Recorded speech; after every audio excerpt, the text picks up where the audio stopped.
What's up, you guys? Welcome back to my channel. My name's Nicole and I'm a person in recovery. My sobriety date is July 13th of 2015. Before we get into this video, if y'all don't mind, please give it a thumbs up. Don't forget to subscribe to my channel. Hit the notification bell. That way you'll be made aware every single time I go live or upload a video.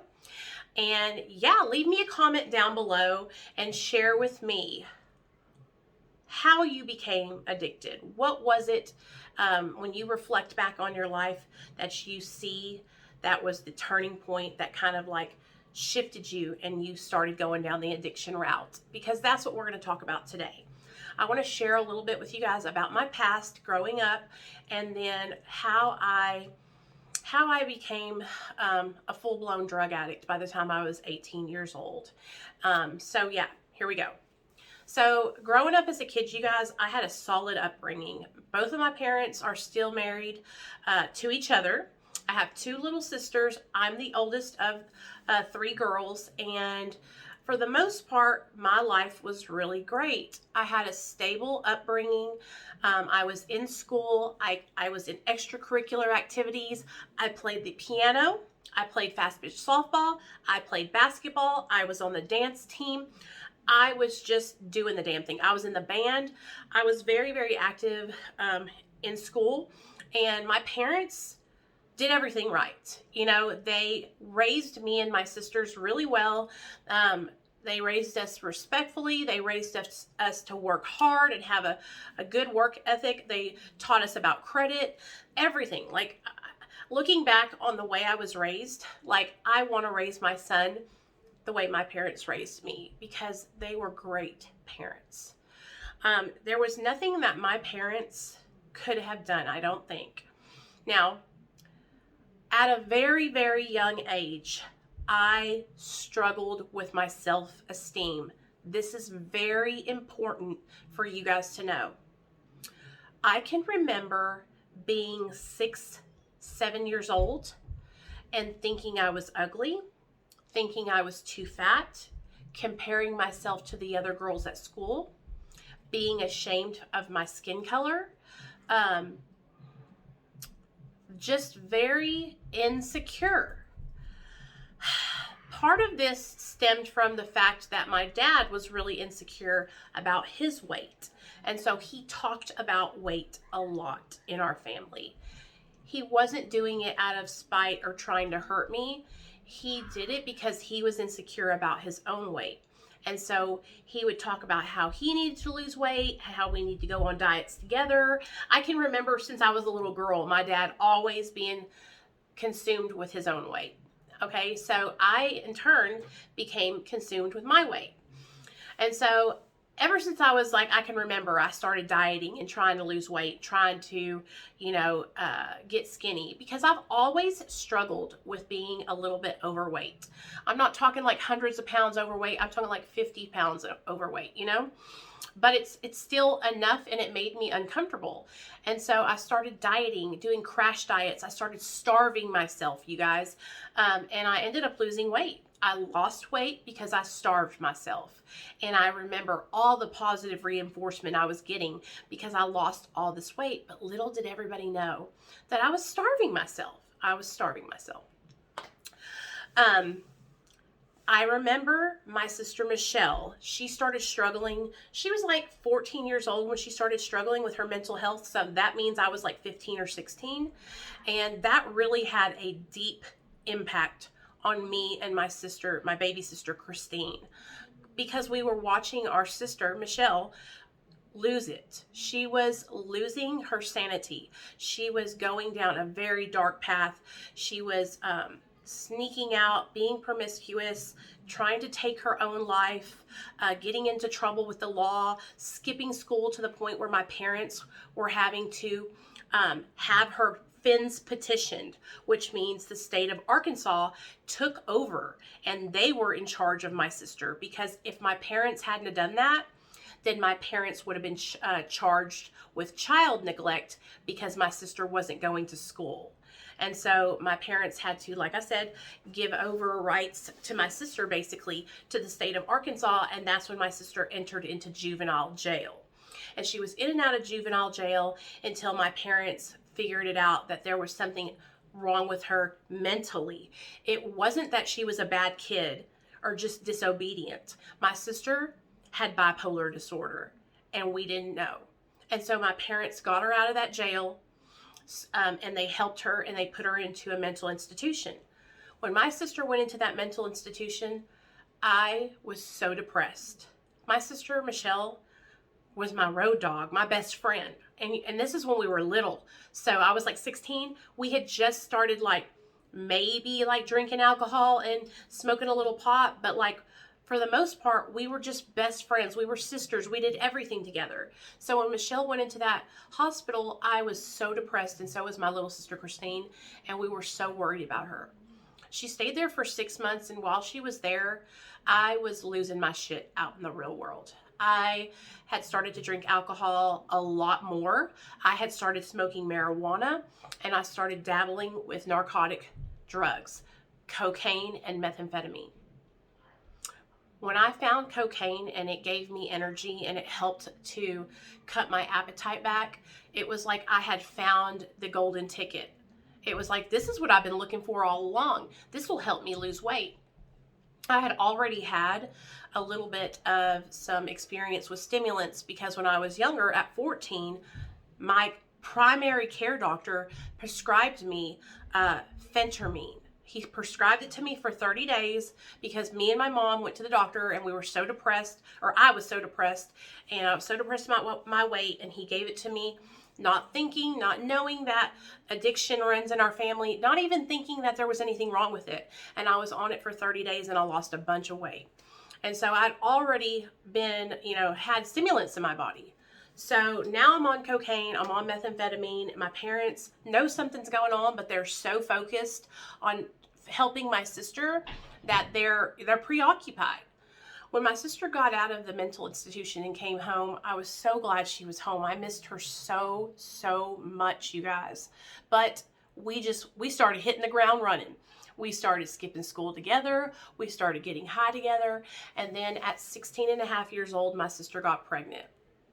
When my sister got pregnant, we were so scared. I remember crying. We didn't know what to do, but we went and told my mom, and my sister ended up having the most amazing little boy named Nicholas Anthony Baccarella. And so she named him after me and my dad. My dad's Mark Anthony. So,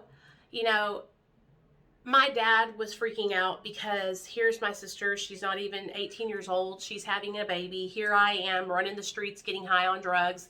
And so it was like my parents were just feeling like they were losing control. And I know my dad was really feeling like that because me and him are a lot alike and we like to control things. When I look back on it now, if my parents had been more nosy about who I was hanging out with, I think that they could have intervened, but it was just the way the cards fell. It was like the perfect storm of my sister struggling with her mental health, me running, ripping and roaring and going out and using drugs, having a boyfriend, going behind their back, that it was just like, it was impossible for them to know and be everywhere. And our family was going through such a hard time and such a hard transition with my sister struggling with her mental illness. So once I graduated high school, I had really just gotten in there and started smoking meth, and I was a full-blown addict. I was addicted to methamphetamine. I was using it daily. I was paying for it. And this is one thing I talked about in a video earlier, is that I remember the transition from only using it when I was with my friends who had it to seeking it out and buying it. And that's when I knew things were really getting real, because now I wanted to have this drug all the time.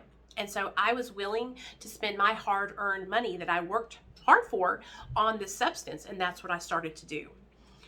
Quickly after I started buying my own drugs, I was spun out. I was strung out, and there was no turning back. Now my family started to notice because I was dropping weight so fast. I was working so many hours, like 60 hours a week at my job. I was making hella cash. I was giving my dad money to put back in savings for me. Like I was just everywhere, right? But it was like I was everywhere, but it was like not like me, because I'm a hard worker and I'm consistent, but this was like overkill. And my parents started to wonder what was going on. And I remember my mom confronting me and asking me if I needed help, if I wanted to get help. And of course, I said, no, I don't need help. And my parents were like, okay, well, then you have to get out. You cannot live with us anymore. And I moved out and I started staying with my friend Misty on her couch. And you guys, this is something I did all the time. I would hop from house to house to house to house to house. Then I would come back to my family's house and sleep there for a minute and then go back out and hop, hop, hop, hop, hop. So at the time, I had just broke up with my boyfriend that I had been with for like 5 years. He was like my high school sweetheart.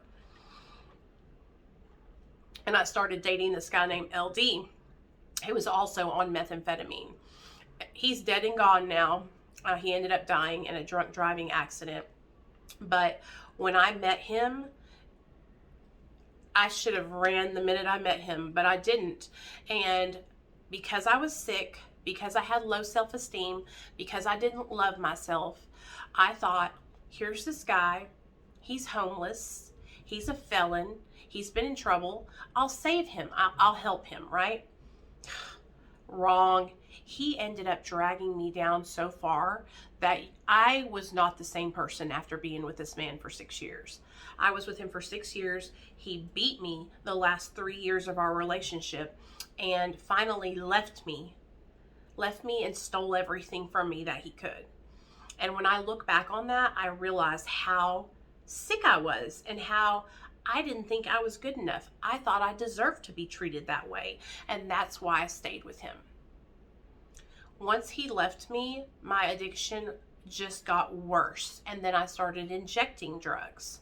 So I guess the reason why I'm sharing this all with you guys is because, one, my family and I did not have good communication skills.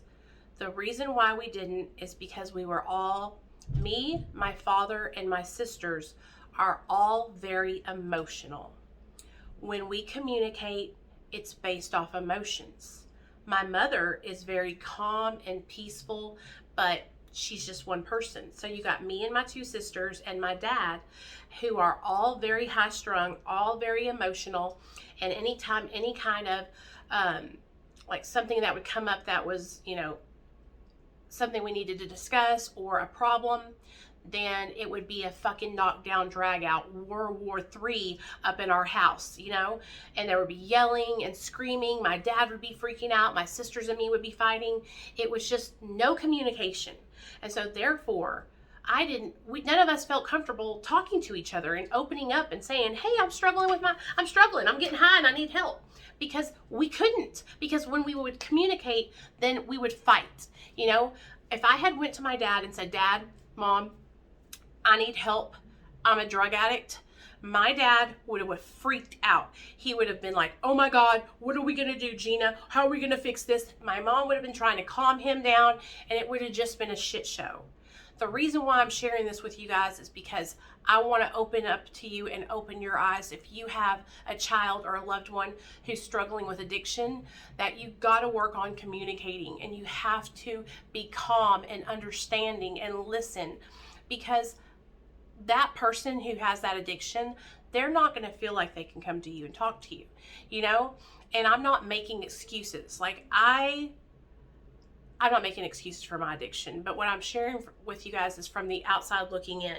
Now that I'm 38 years old, I see all of this, and I see how our family we just didn't know how to communicate, and we still struggle to this day with communication, but we're so much better than we used to be, and that's because I'm sober. So is my sister, but my dad, he's still the same. He's still very emotional. He still gets very angry. He still wants to control everything. And so, that will be something that he'll go to the grave like that.